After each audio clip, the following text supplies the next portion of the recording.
Before we start, I want you to know something that might save your life or the life of someone you love.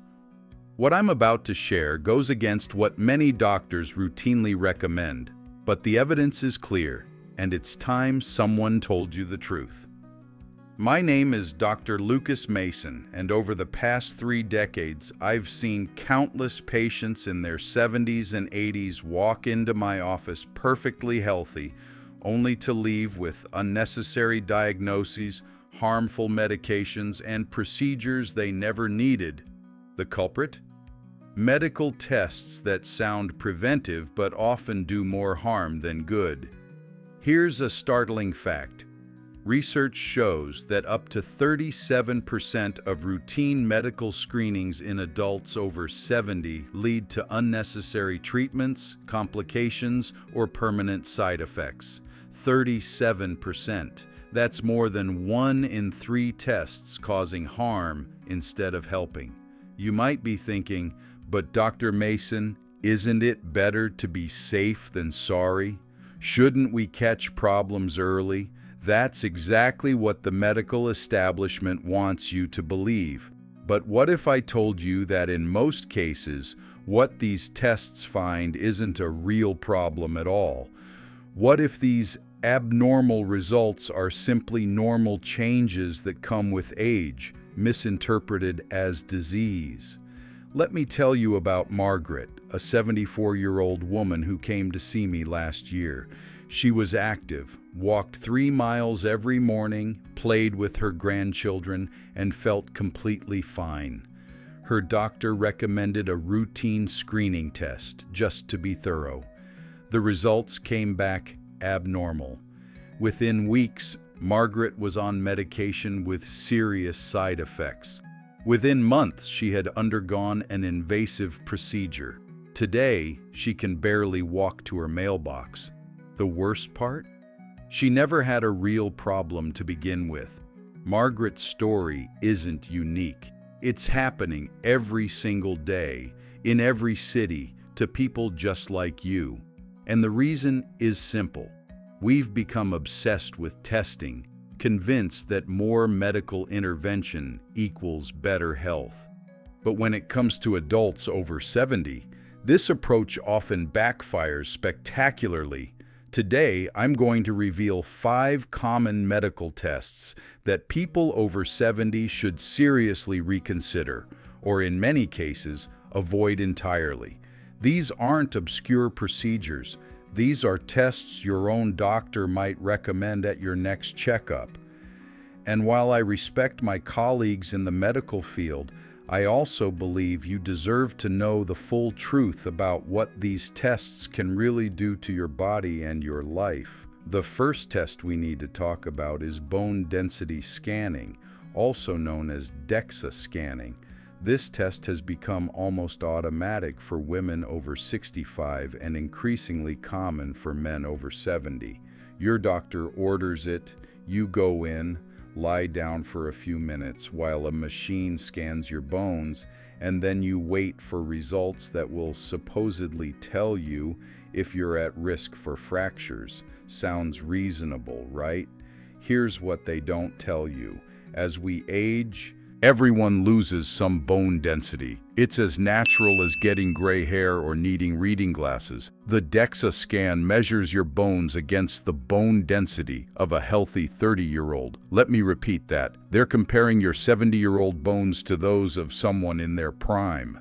By that standard, almost everyone over 70 will be diagnosed with osteopenia or osteoporosis.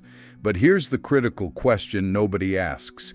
Does lower bone density actually mean you'll break a bone? For many people, the answer is no. Studies have shown that the majority of fractures in older adults occur in people who don't have osteoporosis, according to DEXA scans, and many people with severe osteoporosis never break a single bone. So what happens when your DEXA scan comes back showing low bone density? Your prescribed medications called bisphosphonates, brand names you might recognize, Fosamax, Beniva, Reclast. These drugs do increase bone density on paper, But at what cost? Let me tell you about Robert, 72 years old. After his DEXA scan, his doctor put him on bisphosphonates immediately. 5 years later, Robert developed osteonecrosis of the jaw, a condition where the jawbone literally dies and becomes exposed. He's had multiple surgeries, constant pain, and difficulty eating. His quality of life has been destroyed by a medication he took to prevent a fracture that might never have happened. Osteonecrosis of the jaw isn't the only serious side effect. These medications can cause severe esophageal damage, unusual fractures of the thigh bone, and even kidney problems. The irony? The very drugs prescribed to prevent fractures can actually cause them, just in different locations and in ways that are harder to heal. Now, I'm not saying bone health doesn't matter, but there are better ways to maintain strong bones than taking powerful medications based on a single test result. Weight-bearing exercise, adequate calcium and vitamin D, and addressing actual risk factors like poor balance are far more effective and have zero harmful side effects. The second test I want to warn you about is brain MRI for mild memory lapses. This has become increasingly popular as concerns about Alzheimer's disease have grown. You forget where you put your keys a few times, you can't remember a neighbor's name, and suddenly your doctor wants to order a brain MRI to rule out dementia. Here's what happens next. You undergo the MRI, and the radiologist's report comes back noting age-related changes, white matter hyperintensities, or mild cerebral atrophy. These terms sound terrifying. They sound like your brain is damaged, like you're on a path to Alzheimer's. Your family starts treating you differently. You begin to question every forgotten word, every misplaced item. But here's the truth. Almost every person over 70 has these findings on an MRI. They're normal changes that happen with aging, just like wrinkles on your skin or stiffness in your joints. They don't predict dementia. They don't mean you're losing your mind. In the vast majority of cases, they mean absolutely nothing. I remember Sarah, a 76-year-old retired teacher. She was sharp as a tack, still volunteering at the library, doing crossword puzzles daily. But she mentioned to her doctor that she sometimes forgot people's names at social events. Her doctor ordered a brain MRI. The results showed white matter changes consistent with small vessel disease. Sarah was devastated. She became depressed, anxious, convinced she was in the early stages of dementia. She stopped volunteering, stopped seeing friends. Her actual cognitive function declined, not because of disease, but because of fear and isolation triggered by a test that revealed nothing more than normal aging. The psychological damage from these findings can be profound. Once you've been told there are abnormalities in your brain, it's almost impossible not to obsess over every forgotten detail, every moment of confusion. The test itself becomes a self-fulfilling prophecy, creating cognitive decline through stress and anxiety rather than revealing actual disease. Moreover, these initial findings often lead to more testing, more specialist appointments, sometimes even invasive procedures like lumbar punctures. All of this for changes that, in most people over 70, are completely benign and meaningless. If you're experiencing genuine cognitive decline, noticeable problems with daily activities, getting lost in familiar places, that's different. But mild memory lapses, occasionally forgetting names or words, that's normal aging, not dementia. And scanning your brain to look for problems that almost certainly aren't there is more likely to harm you psychologically than help you medically. Now let's talk about the third test, cardiac stress testing in asymptomatic adults over 70. This is perhaps one of the most overprescribed tests in modern medicine, and it's causing enormous harm. A cardiac stress test involves walking on a treadmill or receiving medication to make your heart work harder while doctors monitor your heart rhythm and blood flow. The idea is to detect coronary artery disease before you have a heart attack. Sounds great in theory, but here's the problem. In people over 70 who don't have symptoms, this test has a false positive rate of up to 40%. 40%. That means 4 out of every 10 people who get an abnormal result don't actually have significant heart disease. But what happens when your stress test comes back abnormal? You're sent for a cardiac catheterization, an invasive procedure where they thread a catheter through your arteries to look at your heart. And once they're in there, cardiologists often find narrowing in the arteries, even though that narrowing might not be causing any problems. This is where things get really dangerous. Based on these findings, many patients end up with stents, small metal tubes placed in the arteries to hold them open. Now you're on blood thinners for life, medications with serious bleeding risks, all because of a screening test you never needed in the first place. Let me tell you about Thomas, a 73-year-old man who felt perfectly fine. He was playing golf twice a week. No chest pain, no shortness of breath, nothing. His doctor recommended a routine stress test. The test showed some concerning changes. Thomas underwent cardiac catheterization, received 2 stents, and was placed on multiple medications. Within 6 months, he had a major bleeding episode from the blood thinners, requiring hospitalization and blood transfusions. He developed complications from the bleeding and passed away 3 months later. A man who felt fine, who had no symptoms, died as a direct result of a screening test. Large studies have shown that in people without symptoms, stents don't prevent heart attacks and don't help you live longer. Let me say that again. Stents in asymptomatic people don't prevent heart attacks and don't extend your life. They do, however, come with significant risks. Bleeding from required blood thinners, stent thrombosis, kidney damage from the contrast dye used during the procedure, and even death from the procedure itself. The fourth test I need to warn you about is routine thyroid screening in adults over 70 who feel fine. Your thyroid is a small gland in your neck that produces hormones affecting metabolism, energy, and many body functions.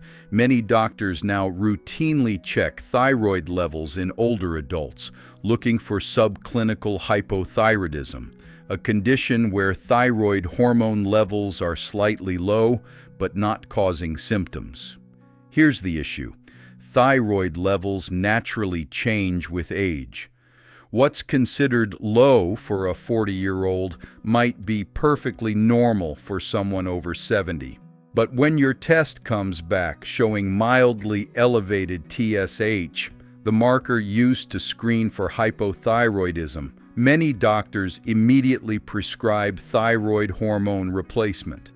Taking thyroid medication when you don't need it can cause serious problems.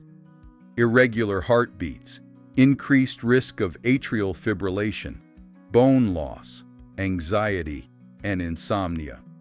I've seen patients in their 70s who were functioning perfectly well placed on thyroid medication based solely on a lab value, only to develop heart palpitations and anxiety that dramatically reduced their quality of life. The key question is, do you have symptoms?